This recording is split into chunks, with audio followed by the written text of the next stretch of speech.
itching in the tips of my fingers. I've got a boiling in the back of my brain. I've got a hunger burning inside me, cannot be denied. I've got a feeling that the Father who made us, when he was kindling the pulse in my veins, he left a tiny spark of that fire smoldering inside. The spark of creation is burning within me. The spark of creation is blazing in my blood. A bit of the fire that lit up the stars and breathed life into the mud. The first inspiration, the spark of creation.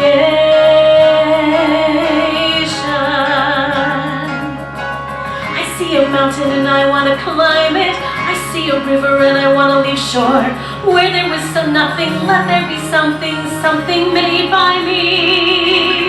There's things waiting for me to invent them. There's worlds waiting for me to explore.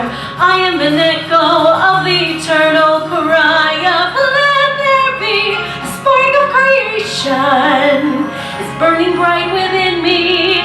The spark of creation, I am a keeper of the flame. We think all we want is a lifetime of leisure, each perfect day the same, endless vacation, the spark of creation,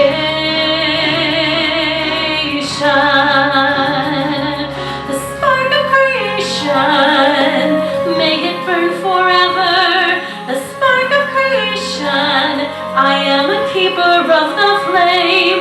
We think all we want is a lifetime of leisure, each perfect day the same, endless vacation. Well, that's alright if you're a kind of crustacean, but when you're born with an imagination, sooner or later that feeling of fire gets hotter and higher. The spark of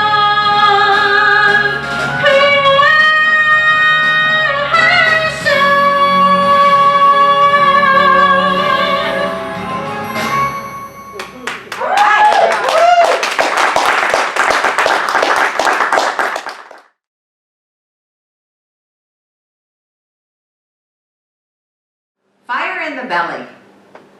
What does that mean? For many of us, that song was perfect. And I know she gets this is fabulous having Christina sing because she gets the talk titles and then she picks music before and after my talk that just fit.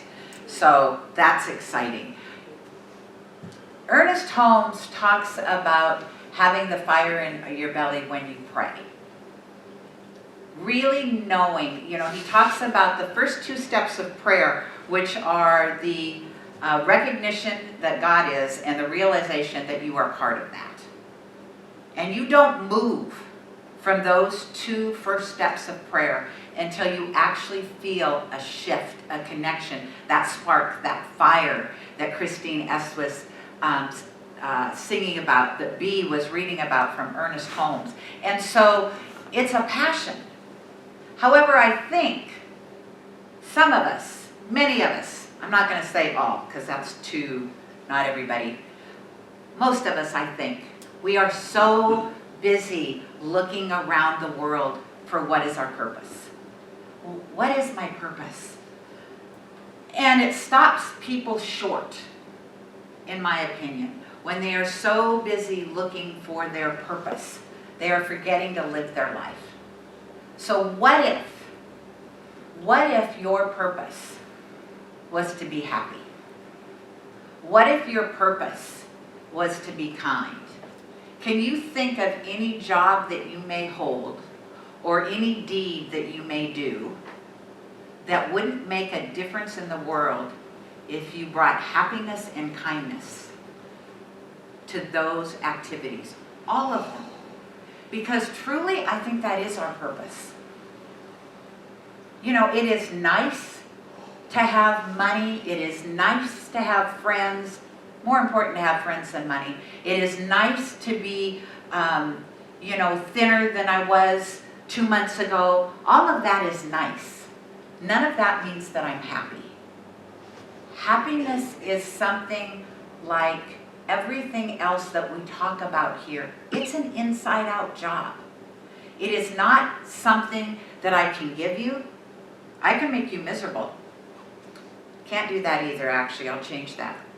I can be the way I'm going to be, and you get to choose how you respond. So you get to choose to be happy. And so how do you do that? How do you choose to be happy? Right there. It's a choice. When you wake up in the morning, it is a choice. I remember I don't know if it was in The Secret or if I was actually part of a Science of Mind community. And somebody talked about when you wake up in the morning, what is the first thing that happens when you wake up? Do you wake up with a smile on your face and say, oh God, yay, another day. I am so excited. Or do you wake up and think, God, just wish I could sleep. I hate my job. I hate driving in traffic. I hate, or I dislike. Or, whatever. You set up your entire day based on how you wake up in the morning. And that's a choice. And it's personal. We are all given 24 hours in a day. We are all given the opportunity when we wake up in the morning to say, hey, this is going to be the best day I can make it. Or we can get caught up into the junk that surrounds us. So when I woke up this morning, I realized right away I had a really good night's sleep. And I recognize those because I'm going to tell you, I don't have bad night's sleep, but I have night's sleep that are interrupted at different times. So I'm not getting like go to sleep and then just wake up with the alarm. And I realized I had slept all night long, and I thought, what was different about last night? Now, I like me some crime drama. I don't know about you guys. And I binge watch them. And fortunately, my husband likes them also, but we binge watch them together.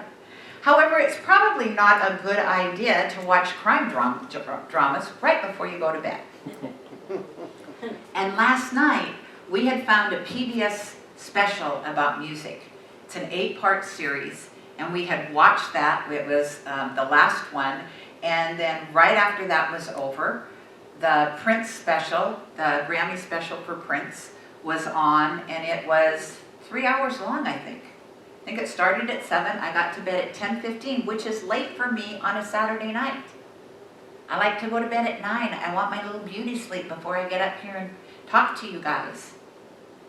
And yet, listening to music, listening to songs that Prince sang from the 70s, I think was when he did his first song, but through the 80s, it was fabulous, and it lifted my spirit. It made me sad he's no longer with us, but his music's gonna live on forever. And so just watching the crowd of, the people that were sitting there were performers. And the delight that they were getting in seeing other people perform Prince songs brought happiness to me.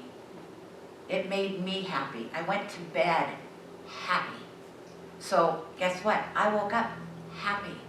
And it's a choice. It is a choice. What are you watching on TV? How many of you can raise your hand if you want to on Facebook, or you don't have to. How many of you, and I will raise my hand, can get sucked into the latest, greatest news on whatever channel you choose to watch on what's happening with this virus? Right? It's not bringing us a lot of happiness. What it tends to do is instill fear. Now, we need to be mindful of this virus. And being fearful of it is going to, I talked about that a couple weeks ago, that is just going to play havoc on your body, and if it plays havoc on your body, it plays havoc on your system, which makes you more susceptible to the virus. And so, choosing not to watch that, if there is something I really need to know, trust me, I find out. If you have a smartphone, you know what I'm talking about. If you get on a computer, the minute you open any, whether it's Bing or Google or Internet Explorer, the minute you open them up, right along the bottom, there's a little news feed that you get. And so if you choose, you could look at that. You could pick one one news person that you like. I've got about 3 right now, and I've got to decide which is the one I want to watch. And just watch that one, because trust me, the one before that one and the one after that one, even though you love them, they're not giving you new information. They're just giving you the same information differently.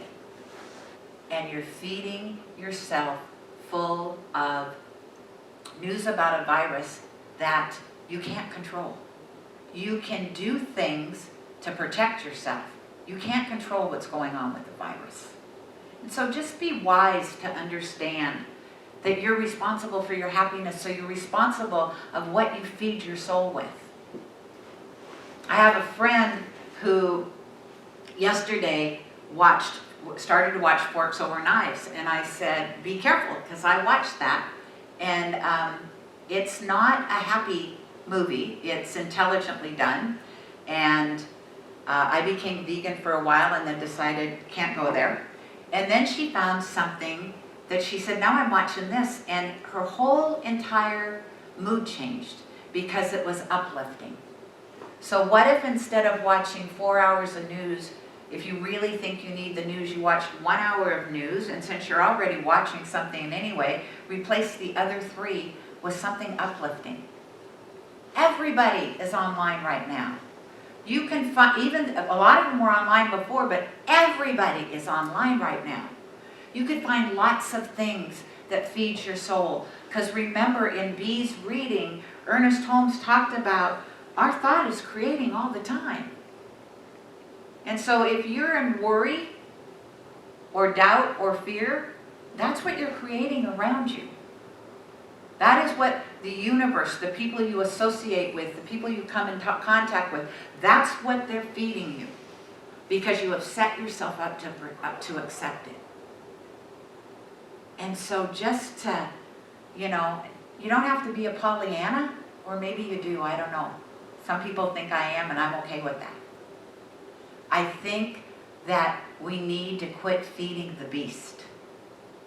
We need to quit feeding all the negativity in the world if we want to shift the vibration of the planet. And who better to do that than people that study and believe this philosophy? What better tribe of people to decide, you know what? I'm going to live what Ernest Holmes talks about. And if you have followed this philosophy, sometimes I think that the longer we're in this philosophy, the more we get complacent. The more complacent we get with our study, because we know it all. I will be a minister 10 years in August. 10 years. I don't know what happened. I don't know how I'm still surprised I'm a minister, let alone one that's been one for 10 years. So how did that happen? And yet with that, I think sometimes I forget that I have got all of these books that are full of rich, wonderful information that when I read them, all they're doing is feeding my soul and lighting me up. And that's what the fire in the belly is. You need to get lit up.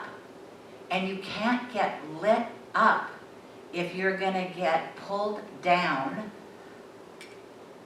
by people, places, and things that you can't control.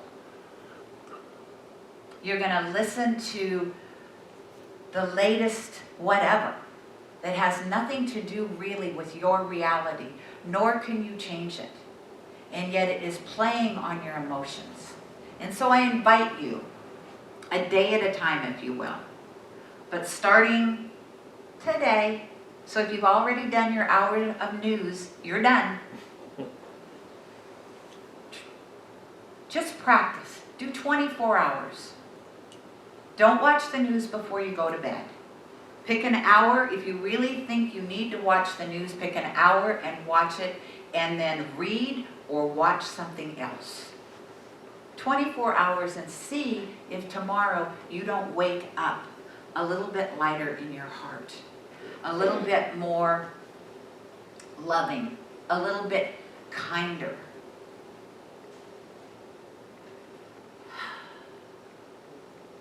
So that takes me to concentrating on what you can control. How many of us, and I will say us because again I don't think I'm alone in this, we spend a lot of time feeling guilty about our past, and or probably both, worrying about the future, especially now, right? So here's the thing, we all know this, you can't change your past. What you have to do is you have to make peace with it. You have to decide, okay, I wasn't maybe living my highest and best person in 1968. It doesn't mean I can't be my highest and best person now. And here's the truth. In 2030, I may look back at 2020 and go, wow, that was a good try, but that wasn't really my highest and best. But it doesn't stop me from living my highest and best in 2030. You can't change the past, so make peace with it. Whatever it looks like, make peace with it. You can't change it, so if you don't make peace with it, if you keep living in it, what's going to happen is it is going to start to appear in your life right here and right now, and in your future life, because that's how the universe works. You tell it a story, and you tell it with enough emotion and feeling, your subconscious mind thinks, wow, she must really like that. I'm going to present that to her maybe in a different way, but it's going to feel the same. And so to really make peace with your past. And then Mark Twain, I love this quote, I've never heard it before, says, worrying is paying for a debt you have not incurred. Think about that. You have no idea what is going to happen tomorrow. Let alone do you have any idea what is going to happen on June 1st of this year or next year or any other time. You don't know what tomorrow is going to be. Quite frankly, all of us sitting here, we don't even know if we're all going to be here tomorrow. That's the reality of life. And so to experience every single moment as if it's your last, how great would life be then? Does anybody remember the words to the song by, now I can't think of his name, Faith Hill and Tim McGraw? Live like you are dying. That was it. Live like you are dying. Because the truth of the matter is, the moment we birthed into this form, that's what we're getting ready for. Nobody, as they say, nobody, sorry, I don't mean to be a downer if you didn't know this. None of you get out alive in this form. You are going to give up this clothing, as Ernest Holmes says. Doesn't mean you're not going to go on living, you are. But it's not going to be this. And we get so attached to this, the way we think things should be, or the way we think we want things to be. What if we took a breath and just enjoyed life the way it is? Exactly as it is, and exactly as it is not. What a blessing. I'm grateful every day my life isn't like it was 18 years ago. And I say that because Paul and I celebrate our 17th anniversary May 7th. So, no, that's next week I get to stand up and celebrate. I had to think there for a minute. So anyway, how are you expressing yourself through this? And Bea talked about this. This is the best time ever to practice owning your happiness. Because most of us are pretty much by ourselves a lot of the time. A lot of us have partners. I get to fortunately come here Sunday, so I get to see 9 people. And by the time this is over, we're probably going to be really tired of seeing each other. I don't think that's true, but I thought I'd throw that out there. But you know, this is an opportunity for you to shift how you've been living your life. To take this break, as Bea called it, to take this pause and really create something that is precious and delightful and juicy for you. Because you're the only person that can do that.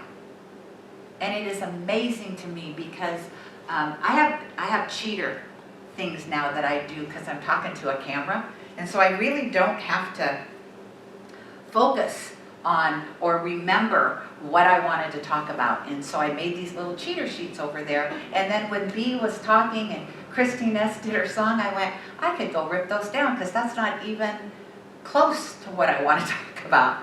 So Bee's probably looking over there going, I wonder if she's ever going to get to any of that. No, I'm not, by the way, just so you guys know. Those present here, yeah, no. That went out the window the minute I got up here. So it's about living your life. It is about being happy. It is about finding that fire in your belly. And I know for some people, they suffer from depression. And I get that. And so when I talk about the fire in the belly, I had somebody talk about, well, when you say kind of, I just need to be happy. For some people, that can be a little bit more of a challenge than for me, because I don't suffer from depression. However, as Ernest Holmes said, God is in the doctors, God is in the therapist, God is in all the help that you need to help yourself so you're not living in depression.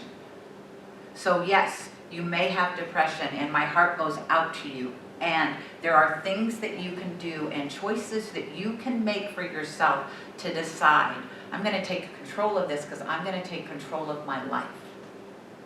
And so that's a shout out to all of you people too. You have an opportunity just like me, because I've got different things that I struggle with. And you have to make a choice. Am I going to struggle, or am I going to find the help and the support and the love that I need? And that love, so yes ladies, I'm going to hit on one of those. That love, you need to love yourself. And if you don't know how to do that, well, I was going to say reach out and call a practitioner. However, the practitioners are calling everybody in the community, so you can expect a call from them. Ask them, how do I start loving myself? And I will say what I have said to numerous people. Do you have people in your life that love you? Anybody in here not have anybody in their life that they know? Do you have people that you love, that you go, oh, wow, I love her hair, I love his eyes, I love his voice, I love her kindness. And yet we don't afford ourselves that same opportunity. And I think some of it was the way we were raised. If we said we loved ourselves, then we were being self-centered. Don't think too highly of yourself. All those things that our loving parents, whether they were or not, some of us yes, some of us no. However, they were doing the best they could with what they had. And so to really put the past down and decide, what is it that other people tell me about myself? What is it that when I meet people, they say, oh, you have such a kind heart, or I love the way you do this. Own it. Own it. Start to go, okay, I am that person. Because if other people see it in you, you have to be that. If you see somebody that is loving, in fact, if you have a lot of people in your life that are loving and you don't think you're loving, let's remember how the universe works. It surrounds us mostly with people that are a reflection of who we are. And so if you are in the realm of this community, I venture to say you are a loving, compassionate person. So I want you to own that. So I'm giving you two things to do this week. I want you to own, I said a day, okay. So start a day at the time, try to do it for a week, and post on Facebook family. Day 1, I made it. Day 2, not so much. Without judgment, just so you have some accountability. And if you don't want to post it on Facebook, post it, message me and say, okay, I completed this. I got 1 day with only 1 hour of news, and the rest I watched all of this great stuff. So either way you want to do it, to me personally, or on Facebook Family, if you want to be bold and let all of us know how you're doing, that would be fabulous. That's what that page is there for. And the second thing is, I want you to realize what an amazing person you are. You're part of this Genesis community. You are surrounded by amazing people. So you're amazing. So own that. Be that at the very core of who you are, knowing that your soul, as Christine S. was singing about, you've got that spark. We all do. So, you know, whether it's taking deep breaths like that machine that does this to a fire. Bellows. Bellow, thank you. I love that I have people here that can help me with this. Yeah, that B, thanks. B was doing it with me. You know, blow on that fire. Take your breath and use that to spark that fire within you, to be that God presence, to know that your purpose is really to be happy and to be kind. And that will shift not only your consciousness, it will shift the consciousness of your family, and it will go out into the world. So let's begin there. Let's pray. Ah, yeah, with a breath. Thank you, God. Thank you, God, for this day, for the sun, for the breeze, for the people that show up to be of service to this community during this pause. I love that word, B. Thank you. During this pause. And so it is in that pause that we get to claim for ourselves who and what we are. God-informed. All of it is who we are. The love, the compassion, the intelligence, the wisdom. All of it, everything. The good that is God is us. We are like swimming little amoebas in the ocean of the divine. And even though it is all of us and we are only minuscule parts of it, it can't exist without us, and we don't exist without it. And yet, in the brilliance of the design of who we are, in that brilliance, we are given this free will so that it just awaits us to say yes to it. It never pushes down upon us anything that we aren't willing to open up and receive. And so today, right here and right now, what I know for myself, what I know for this community, is we start to actively take care of ourselves. We start to actively search out on the internet, instead of searching out all of the news, if you will. We start to search out all the good that is happening, all of the people that are out there inspiring, coaching, doing what they do to just enlighten us, the music, all of these things that are being offered from people's hearts. Start to listen and watch that. And then I know for each one of us, we claim and know, I am amazing. I am amazing because I am God in form, so I can be nothing less than that. So I know that for me, I know that for all of you, I know that for anybody, anywhere that is willing to awaken to that God within them that is just there, just knowing there is a spark within them, and they just need to be given permission to light it up. And so I give great, great thanks for that spark.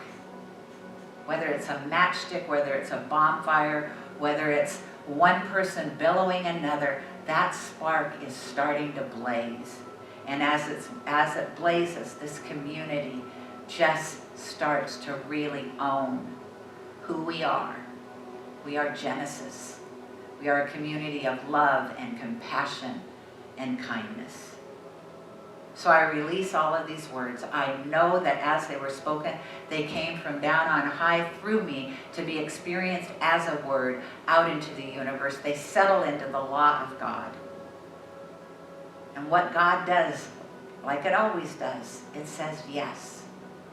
And so we let go in our humanness and allow the divine presence to work with that, to be with us at that, to provide provide us anyhow's necessary to be our best. So I call it good because I know it's God, and together we say, and so it is. Amen. Please welcome back to the stage, Miss Christine S. Young.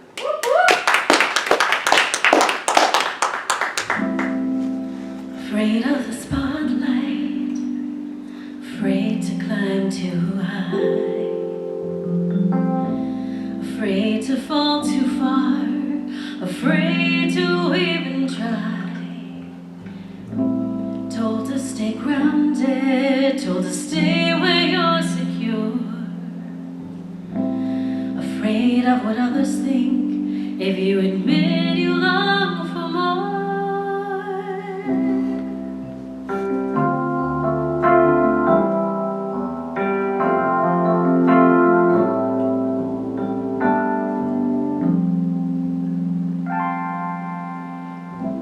You are a child of God.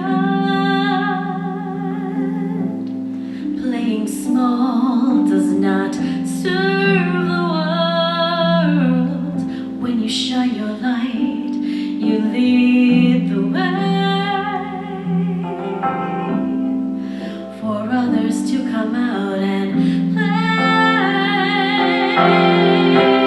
You are brilliant, your light is beautiful. You are a blessing to the world. You are brilliant, your light is beautiful. You are a blessing to me. Let me know the real you. Let me know all of you. Your hurts, your shame, your joys, your say, your heart, your wins, your kind of play. Give yourself wholly, wholly.